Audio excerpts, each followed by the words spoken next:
Son of Battala Bazar కొడుకుని నేను. మేము మా పెళ్ళిళ్ళు ఎప్పుడైనా మాకు రక్షణ కట్ట అది ఊరికల్లా సంబంధించినది పాలకొమ్మ. మా ఊరికి ఎంతమంది పెళ్ళిళ్ళు అయితే కూడా ఆ కట్ట ఆడకొచ్చి మేము పూజలు చేసి తీసుకొచ్చినాం పాలకొమ్మ. అంతే సార్. అది ఇప్పుడు ఈరోజు వాళ్ళు కొట్టాలని ఆక్రమిస్తున్నారు. వాళ్ళు కట్ట ఉంది ఇంతకుముందు మేము కూడా తిరగలన్నాం.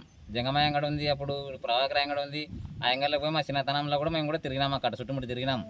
దుర్గమ్మ పాలు వస్తే పాలు పోచుకోవడానికి పోతుంటే మాము అంతా మాము. కాబట్టి ఇప్పుడు ఆ రోజు లింగన్న సర్పంచ్ ఉండి మనోరెడ్డి ఆయనలో వాళ్ళు మళ్ళీ బెదిరించి కొంతమందికి మా వాళ్ళకే డబ్బులు ఇచ్చి వాళ్ళు కట్ట కట్టుకున్నారు. ఇప్పుడు అది సెటర్ వేసినారు సార్. అంతే.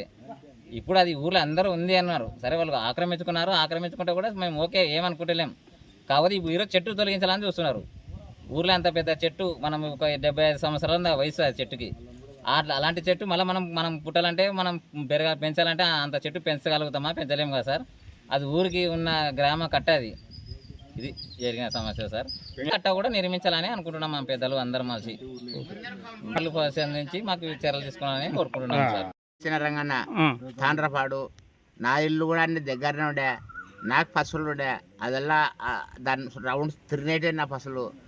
వాళ్ళు కబ్జా చేసుకుంటారు. ఆ కబ్జా నిడిచిపెట్టి కబ్బౌండ్ కట్టుకోమను సరిపోతుంది సార్. మాకు మీకు చెట్టు కావాలి, చెట్టు కావాలా, కట్ట కావాలా. కూర్చుంటే దుర్గమ్మ పాలు అమ్ముతుండే. అందరు అమ్ముతుండ్రు. ఏలం బట్టలు వేస్తుండ్రి.